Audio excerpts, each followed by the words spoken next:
नमस्कार दोस्तों, आप सभी का लॉ सीखो के दैनिक समाचार विश्लेषण में। चलिए आज के आर्टिकल्स देखते हैं। आज का जो पहला हमारा आर्टिकल है ये साइबर क्राइम के बारे में है, खासकर जो महिलाओं के विरुद्ध हो रहे हैं, तो इस बारे में हम चर्चा करेंगे। उसके बाद में जो आज का हमारा दूसरा आर्टिकल है ये हेट स्पीच के बारे में है, खासकर अल्पसंख्यक समुदाय के खिलाफ जो यहाँ पर हेट स्पीच देखने को मिल रहा है उस बारे में ये आर्टिकल लिखा गया है। यह आर्टिकल दुष्यंत दवे के द्वारा लिखा गया है जो कि सुप्रीम कोर्ट के एडवोकेट हैं। तो चलिए मैं आगे बढ़ूँ उससे पहले मैं अपना परिचय करवाना चाहूँगा। मैं खुशवंत पवार, आप चाहे तो मुझसे ट्विटर और लिंक्डइन के माध्यम से जुड़ सकते हैं। डिस्क्रिप्शन में आपको इसकी जानकारी मिल जाएगी। अब आते हैं हमारे एमसीक्यू के ऊपर। वो यह है कि bad blood secret and lies in silicon valley startup, ये किताब के ऑथर लेखक कौन है आपको बताना है। आपका ऑप्शन ए है एलिजाबेथ होम्स, ऑप्शन बी है जॉन कैरियरो, ऑप्शन सी है जे राइट, या ऑप्शन डी इनमें से कोई भी नहीं। जो भी आपका उत्तर हो कमेंट बॉक्स में जरूर लिखिएगा। अब आते हैं डिस्क्रिप्टिव क्वेश्चन की ओर।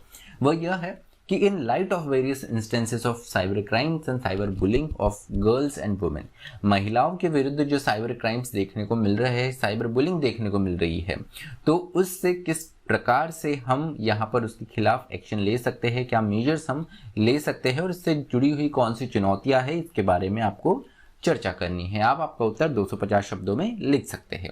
अब आते हैं हमारे पहले आर्टिकल की ओर, जो कि बात कर रहा है कि साइबर क्राइम जो कि वुमेन्स के अगेंस्ट हो रहा है, वुमेन के विरुद्ध हो रहा है। तो हाल ही में हमें घटनाएं देखने को मिली गुलीबाई की। 2-3 दिन पहले हमने ये एक डिटेल्ड डिस्कशन भी करा हुआ है इस आर्टिकल के ऊपर, इसके कि क्या ये पूरा इंसिडेंट था। अगर हम शॉर्ट में इसे बताएं तो 1 जनवरी के दिन हमारे देश में कुछ मुस्लिम महिलाएं हैं जो काफ़ी फेमस है, अलग अलग कुछ जर्नलिस्ट थी, कुछ नेता थी और कुछ लेखक भी थी। तो इन मुस्लिम महिलाओं का यहाँ पर ऑक्शन लगा दिया गया था एक ऐप के ऊपर जिसका नाम था बुलीबाई, और जो एक गिट हब करके एक प्लेटफॉर्म था होस्टिंग वाला, इसके ऊपर ये किया जाता है। तो इसको देखते हुए 3 गिरफ्तारियां भी हुई है। तो इसी संबंध में ये आर्टिकल है कि कैसे साइबर क्राइम जो है वो वुमेन के अगेंस्ट है और इन्हें कैसे हम टैकल कर सकते हैं। तो ट्राई की माने तो ट्राई ने बताया है कि हमारे देश में मार्च 2021 तक 825 मिलियन इंटरनेट यूजर्स हैं। अब इन इंटरनेट यूजर्स में से जो most of the internet users है ये बोनाफाइड में ही इंटरनेट का यूज करते हैं। ऐसी क्रिमिनल एक्टिविटी वगैरह कुछ ज़्यादा यूजर की तरफ से हमें देखने को नहीं मिलती है। एक बहुत शॉर्ट परसेंटेज है इनमें जो कि ऐसी गतिविधियों में संलिप्त मिलता है, और उसी के बाद में हमें बुलीबाई और उससे पहले साल जब सुली डील्स हुआ था तो ऐसी घटनाएं देखने को मिलती है। तो जैसे मैंने बताया इस मामले में 3 गिरफ्तारियां भी हुई है। दिल्ली और मुंबई पुलिस दोनों ही यहाँ पर computer emergency response team CERT के साथ में मिलकर क्रिमिनल्स को ट्रैक कर रहे हैं। 3 गिरफ्तारी हुई है, इसके अलावा भी यहाँ पे और ट्रैकिंग चल रही है। तो यहाँ पर अगर हम देखें तो खास करके फोटोग्राफ्स और ब्लैकमेल किया जाता है। जो मॉफ्ड फोटोग्राफ्स है, मतलब यहाँ पर फेस, किसी की बॉडी पर किसी का फेस लगा के इसे मॉफ फोटोग्राफ्स कहते हैं। तो मॉफ फोटोग्राफ और उससे ब्लैकमेल करने की जो गतिविधियां है वो काफ़ी ज़्यादा है, पर ये गतिविधि पुलिस तक बहुत कम पहुंच पाती है। लोग इसकी कंप्लेंट्स बहुत कम रजिस्टर करते हैं।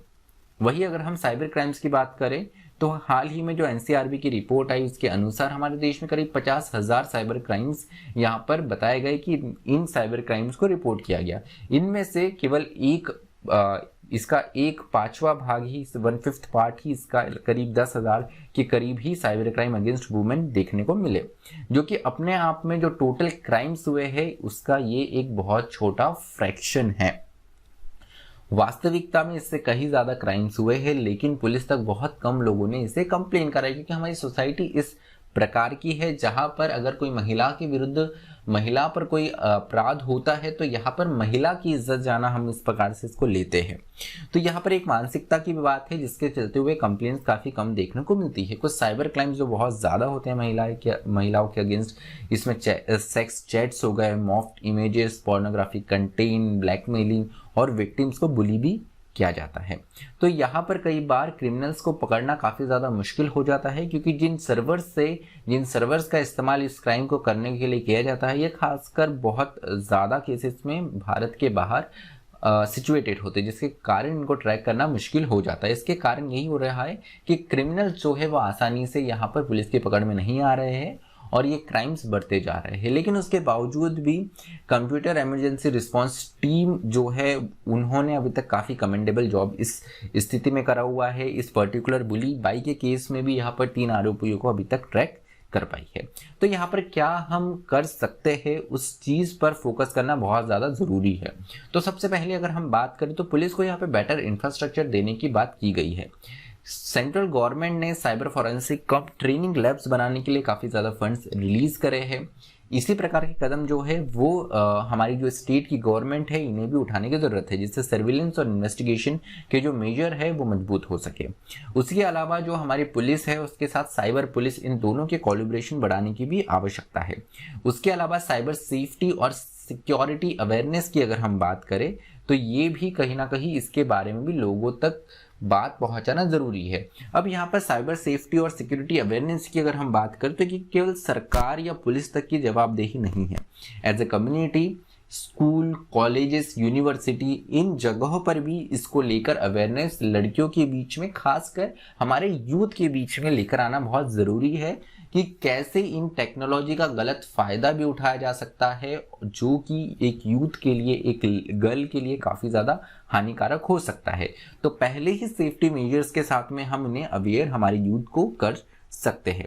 उसके अलावा अगर हम कोर्ट्स की बात करें तो इनके ट्रायल्स की बात करें तो साइबर ब्लैकमेलिंग के अभी तक हमारे कोर्ट में 393 मामले पेंडिंग है और केवल 9 ही मामले कंप्लीट हो चुके हैं। वही साइबर स्टॉकिंग और बुलिंग के मामले देखें तो 29 केसेस से अभी तक डिस्पोज हुए हैं, जिनका कन्विक्शन रेट 27.6% है और अभी भी 1508 केस पेंडिंग है। तो अपने आप में अगर हम ट्रायल भी देखें तो काफ़ी स्लो ट्रायल यहाँ पर देखने को मिल रहा है। इसमें कहीं ना कहीं इन्वेस्टिगेशन इतनी मजबूत नहीं हो पाती है, जिसके चलते हुए यहाँ पर कन्विक्शन रेट में भी कमी दिखने को मिलती है और ट्रायल भी अपने आप में जल्दी डिस्पोज नहीं हो पाते हैं। तो यहाँ पर ज़रूरत है कि प्रॉम्प्ट रिपोर्टिंग भी होनी चाहिए। कि सबसे पहले तो ज़रूरत ये भी है कि जितनी कंप्लेंट अनरजिस्टर्ड जाती है इनको रजिस्टर कंप्लेंट में बदलना बहुत ज़रूरी है।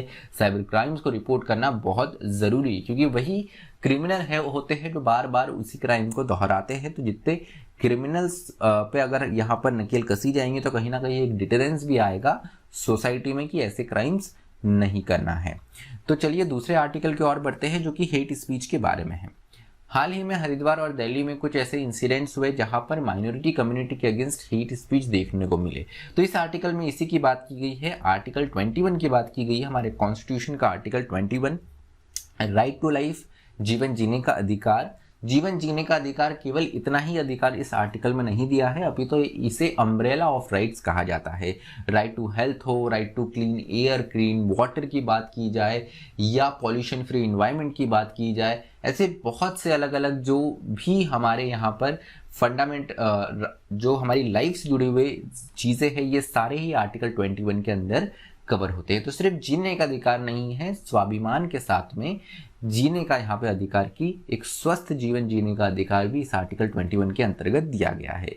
और आर्टिकल 21 के साथ ही साथ यहाँ पर सुप्रीम कोर्ट ने कई केसेस में ये माना है कि जिन इंटरनेशनल लॉ के हम सिग्नेटरी है, इन सब का लाभ जो है हमारे सिटीजन्स को भी मिलना चाहिए, जिनमें international covenant on civil and political rights भी शामिल है। अब ये कन्वेंशन का हमने नाम इसलिए लिया क्योंकि इसमें हेट स्पीच के अगेंस्ट में भी प्रोविजंस है और साथ ही साथ यहाँ पे राइट टू स्पीडी जस्टिस के बारे में भी बताया गया है। तो आर्टिकल 21 अपने आप में एक प्रोटेक्टिव अम्ब्रेला है, जिसके शेल्टर में सारे सिटीजन से इस प्रकार से आर्टिकल 21 को यहाँ पर बताया गया। और आर्टिकल 21 अपने आप में इतना अच्छा आर्टिकल है, काफ़ी अपने आप में पिछले कुछ समय में ये डेवलप हुआ है। इसका होराइजन काफ़ी ज़्यादा बड़ा है। इसके पीछे सुप्रीम कोर्ट की एक बहुत बड़ी भूमिका रही, हमारी जुडिशरी की एक बहुत बड़ी भूमिका रही है। लेकिन इस केस में अगर हम देखें तो हाल ही में जो हेट स्पीच के केसेस हुए, इनमें जो एलिग्ड पीपल है, जिन पर आरोप लगाया गया, वो अभी भी पुलिस की गिरफ्त से बाहर है। इनके कई वीडियोस सोशल मीडिया पे अभी भी वायरल हो रहे हैं और इनके फॉलोअर्स इनको रीशेयर कर रहे हैं। लेकिन ये लोग जिन्होंने हेट स्पीच माइनॉरिटी कम्युनिटी के अगेंस्ट करी है, ये अभी भी बाहर ही घूम रहे हैं। यहाँ पे कई बार एसआईटी बनाने की बात की जाती है, लेकिन इस एसआईटी से कभी भी इतना मजबूत यहाँ पर रिजल्ट देखने को नहीं मिलता है। यहाँ पर राइटर ने प्रभास भलई संगठन versus union of India case के बारे में बताया है कि हेट स्पीच कब होती है। Hate speech marginalise individuals based on their membership of group. अगर मेंबरशिप ऑफ ग्रुप के आधार पर अगर आप किसी के अगेंस्ट हिंसा फैलाते हैं, हिंसक भाषण देते हैं, तो ये हेट स्पीच कहा जाएगा। उसके अलावा हेट स्पीच उस वक्तव्य में भी होगा जब आप किसी वायलेंस को, किसी हिंसा या नरसंहार की बात करते हैं, किसी पर्टिकुलर ग्रुप के अगेंस्ट या किसी ग्राउंड के अगेंस्ट या भेदभाव की बात करते हैं। तो अपने आप में कहीं ना कहीं संविधान का उल्लंघन हुआ है इस हेट स्पीच से। संविधान के फंडामेंटल राइट्स जो है इनका उल्लंघन हुआ है इन हेट स्पीच से। इसलिए ज़रूरी है कि यहाँ पर सरकार जल्द से जल्द कदम उठाए। उसके अलावा सुप्रीम कोर्ट जो हमारी जुडिशरी है, इनकी भी अपने आप में जवाबदेही है। IR Coelho versus state of Tamil Nadu के केस में ये बताया गया है कि fundamental rights are broad checks against excess of state authorities. Fundamental right ये चेक्स प्रदान करते हैं स्टेट की अथॉरिटी के विरुद्ध। उसके अलावा it is also the duty of judiciary to ensure that principle of democracy is not destroy by action of the executive.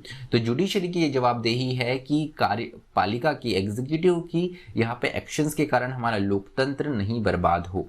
उसके साथ में the court can thus impose situational limitation as the ultimate interpreter of Indian constitution. तो यहाँ पे court के पास में ये power है कि ये सिचुएशनल लिमिटेशंस भी इम्पोज कर सकते हैं, बिकॉज सुप्रीम कोर्ट को, हमारी जुडिशरी को गार्जियन ऑफ कॉन्स्टिट्यूशन कहा जाता है, कॉन्स्टिट्यूशन की अल्टीमेट इंटरप्रेटर अथॉरिटी भी कहा जाता है। तो यहाँ पे जुडिशरी अगर एग्जीक्यूटिव अपनी तरफ से कुछ कदम नहीं उठा रही है तो यहाँ प्रोएक्टिवली सुप्रीम कोर्ट भी, जुडिशरी भी हमारी कुछ कदम उठा सकती है। इस आर्टिकल में ये सुझाया गया है। तो चलिए आज का जो हमारा विश्लेषण है वो यही समाप्त होता है। मुझे सुनने के लिए आप सभी का धन्यवाद। Thank you. Stay tuned to law.